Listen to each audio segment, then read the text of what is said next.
नमस्कार। आप सभी लोगों का एक बार फिर से स्वागत है हमारे साथ। Baghel sir, chemistry. और मेरा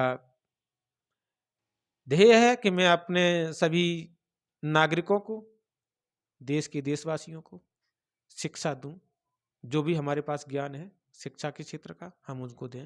हालांकि हमारी जो वेदना है वो जनता के प्रति है। सरकार जो है वो जनता के प्रति कैसा रवैया रखती है उसके प्रति भी है। तो आज एक सवाल हमारे सर ये पूछेंगे। देखिए हमारे पास सवाल क्या है। हम आपसे जानना चाहते हैं कि सरकार का जनता के प्रति क्या रुझान है, उसकी क्या योजनाएं हैं, वो किस प्रकार से जनता को लुभाना चाहती है, क्या उनकी योजनाएं हैं, उस पर अपने विचार व्यक्त करें। Thank you sir. आपने अच्छा सवाल पूछा है कि जो वर्तमान सरकारें हैं, चाहे वो किसी प्रदेश में हो, किसी भी पार्टी की हो, हमें किसी प्रदेश से और किसी भी पार्टी से कोई ताल्लुकात नहीं है। ना हम किसी पार्टी के विशेषकर व्यक्ति हैं, ना किसी के आलोचक हैं, ना किसी के हम सिंपैथी वाले हैं। हमारा सभी पार्टियों से और सभी सरकारों से एक ही अनुग्रह है कि आप जनता के लिए बने हैं, जनता ने आपको चुना है, तो आप जनता के कार्य करें। और अपनी अपनी जो योजनाएं चलाते हैं वो अंत्योदय योजना होनी चाहिए। किसी भी लाइन में खड़े हुए व्यक्ति को अंत के अंत लास्ट वाले व्यक्ति को भी उस योजना का लाभ मिलना चाहिए। योजनाएं सरल हों, सभ्य हों, अच्छी हों, जनता के हित की हों, जनता को उन्हें सीधा लाभ मिले, ऐसी योजनाएं आप बनाएं। क्या मैंने देखा है, बहुत सारे हम जानते भी हैं, गांव में भी अगर जाते हैं तो गांव में लोगों से पूछते हैं कि आपके लिए सरकार ने क्या क्या किया है, तो वो कहते हैं हमें कुछ नहीं पता, हम तो सिर्फ अपने हाल में मस्त हैं। अपने खेत में, सुबह खेत में निकल गए, शाम को खेत में आ गए। मेरे समझ से तो यह है कि 60% जनता ऐसी है जो टीवी नहीं देखती, मोबाइल में कोई सूचना नहीं देखती, मल्टीमीडिया से मोबाइल में जो भी समाचार मिलते हैं वो भी नहीं देखती। हालांकि अभी आज की जो दौर है ना, आज का दौर, उस आज के दौर में जो मीडिया है वो निष्पक्ष नहीं रही है। और जो हमारा संविधान है उस संविधान में और लोकतंत्र का जो चौथा खंभा कहा जाता है, पांचवा खंभा, चौथा खंभा जो कहा जाता है, वो किसी भी सरकार का चौथा खंभा नहीं है, लोकतंत्र का वो चौथा खंभा नहीं है, वो एक विशेष एक खंभे के साथ मिल गया है। अब जो हमारा लोकतंत्र रह गया उसमें केवल 3 ही खंभे हैं और 3 खंभों को भी खरीदा जाता है। जब कोई गाड़ी 4 पैरों पर खड़ी होती है तो मुझे लगता है कि उसका स्टेबिलिटी अधिक होती है, स्थायित्व भी अधिक होता है। और जब उसका एक पैर हटा दिया जाता है तो उसमें गिरने की संभावनाएं ज़्यादा रहती हैं। तो जो मीडिया का पैर पैर था वो शासन, प्रशासन, सरकारों ने उसको तोड़ के अपने अपने साथ मिला लिया है। तो जो हमारा लोकतंत्र है उसमें केवल अब 3 पैर रह गए हैं और 3 पैर में से भी सरकारें जो हैं वो एक पैर को और हटाना चाहती हैं। और वो क्या है? स्वतंत्र संस्थाएं। स्वतंत्र संस्थाएं जो हैं वो सिर्फ और सिर्फ क्या करती हैं? सरकार की मानती हैं। जनता की उनको कोई परवाह नहीं है। जनता के लिए बनी है, हालांकि स्वतंत्र संस्थाएं, लेकिन जनता के लिए बनी है। जनता का कार्य नहीं करती, कार्य करती हैं वो किसका? सरकारों का। तो अब हमारा लोकतंत्र जो है वो केवल 2 खंभों पर टिका है, जिसे हम विक्टोरी साइन कहते हैं। ये विक्टोरी साइन नहीं है, ये लोकतंत्र के डूबने, टूटने और गिरने की बहुत चांस को शो करता है। ये लोकतंत्र का सही हिस्सा नहीं है। लोकतंत्र के 2 पैर गायब हो चुके हैं और लोकतंत्र हमारा जो है अब 2 पैरों पर बचा हुआ है। ये लोकतंत्र जब 2 पैरों पर बचा है तो जनता जो है डूबती हुई नजर आ रही है, क्योंकि सरकारें जो हैं वो जनता की सुनती नहीं है। कई हम बिंदु इसमें देखते हैं, जोड़ते हैं सर। पहला बिंदु हमारा है कि बेरोजगारी बहुत बढ़ रही है। सरकार के अंदर बैठे हुए, मुझे ये लगता है कि सरकार के अंदर जो मंत्री हैं वो अनपढ़ हैं और अनपढ़ मंत्रियों को चलाने वाले पढ़े लिखे हैं। तो जब हर मंत्री के अंदर एक नीचे एक पीए होता है, पर्सनल असिस्टेंट सेक्रेटरी, सेक्रेटरी जब काम करता है, किसी भी मंत्री में इतनी हिम्मत नहीं है कि वो अपने जिस कार्यालय में बैठा है, जिस मंत्रालय में बैठा है, वो उस मंत्रालय का खाका बना के तैयार कर दे। अगर किसी भी मंत्री को बिना देखे ये कहा जाए कि साहब तुम्हें ये मंत्रालय दिया है, इस मंत्रालय का खाका बना के तैयार कर दो, इस मंत्रालय का पूरा जो है ABCD मुझे बता दो, उसमें हिम्मत नहीं है कि तुम्हें आपको ABCD बना के दे दे, उसका खाका बना के दे दे। कौन बनाता है खाका? उसकी सेक्रेटरी। आप लोगों को सोचना पड़ेगा कि जब हम सेक्रेटरी को ही तनख्वाह देते हैं, जब सेक्रेटरी को ही पैसा देते हैं, तो मंत्रालय चलाने के लिए तुम्हें क्यों चुनते हैं? यदि तुम्हें चुनते हैं तो सेक्रेटरी का काम क्या है?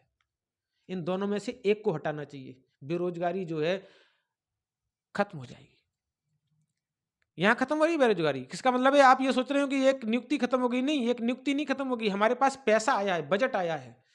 या तो हम अधिकारी का बजट कम कर देंगे या फिर हम उस मंत्री का बजट कम कर देंगे। जब मंत्री का बजट या अधिकारी का बजट कम करेंगे तो हमारे पास पैसे ही पैसे होंगे, और उस पैसे को किसी भी रोजगार में लगा करके नए लोगों को रोजगार सृजित करेंगे। यहां से क्या मिलेगी आपको? बेरोजगारी कम होगी।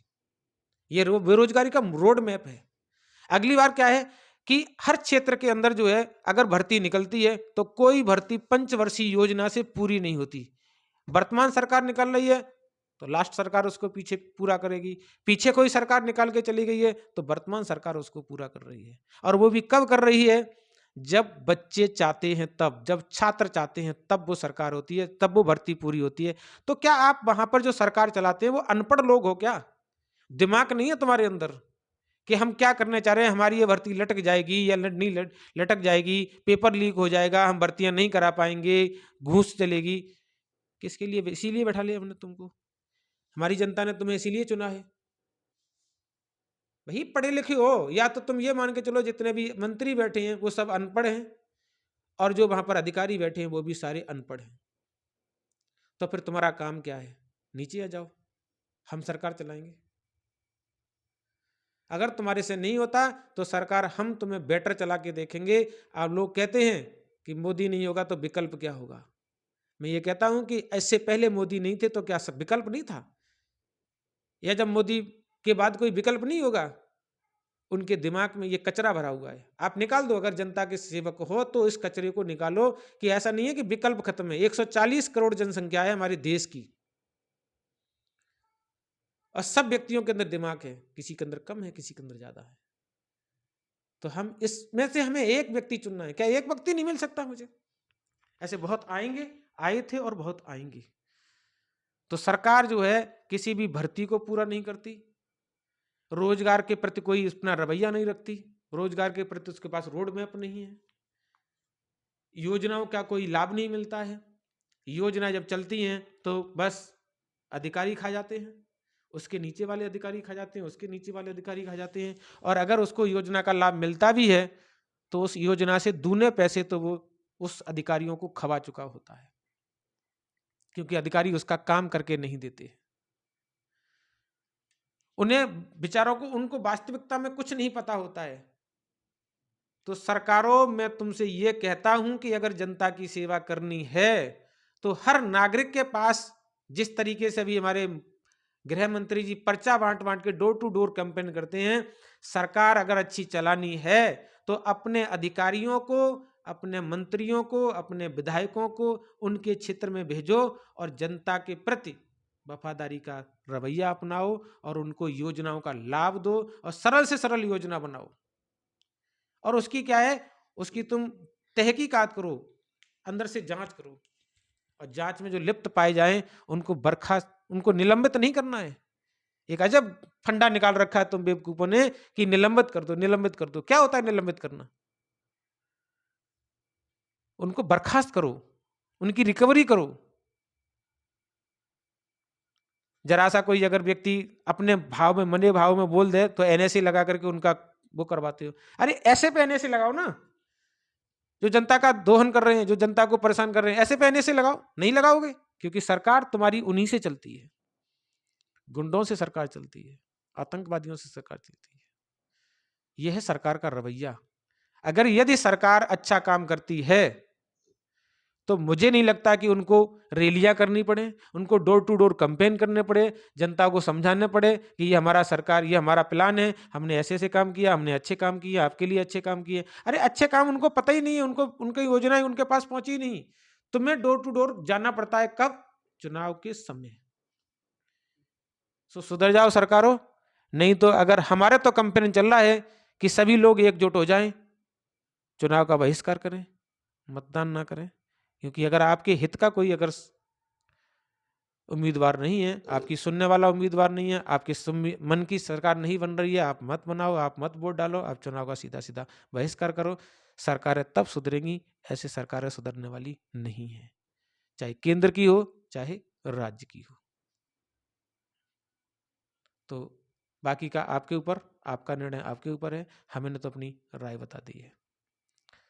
बहुत सारे ऐसे प्रकरण हैं कि वो केवल सरकार शासन से आदेश करती है, और शासन जो है प्रशासन को करता है, और प्रशासन जो है वो सरकार का, जो जनता का शोषण करता है।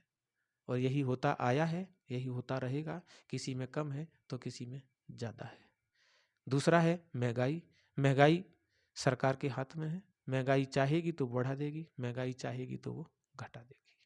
ऐसे बहुत सारे हमारे पास व्याख्यान हैं, हम आपको दे सकते हैं। बहुत सारे व्याख्यान हम आपको आगे बढ़ाएंगे। जुड़े रहें, बने रहें हमारे साथ। जय हिंद, जय भारत। अगर हमारा वीडियो अच्छा लगा हो, अच्छी हमारे वक्तव्य हों, तो इन्हें आगे भी बढ़ाएं। आप इन्हें शेयर करें, सब्सक्राइब करें हमारी वीडियो को, हमारे चैनल को भी सब्सक्राइब करें, और हमारी वीडियो को ज़्यादा से ज़्यादा लोगों में फैलाएं, ताकि हमारे द्वारा बताई गई बातें लोगों के अंदर जागरूकता फैलाएं। जागृति अभियान हमारा है। एक बार फिर से जय हिंद, जय भारत।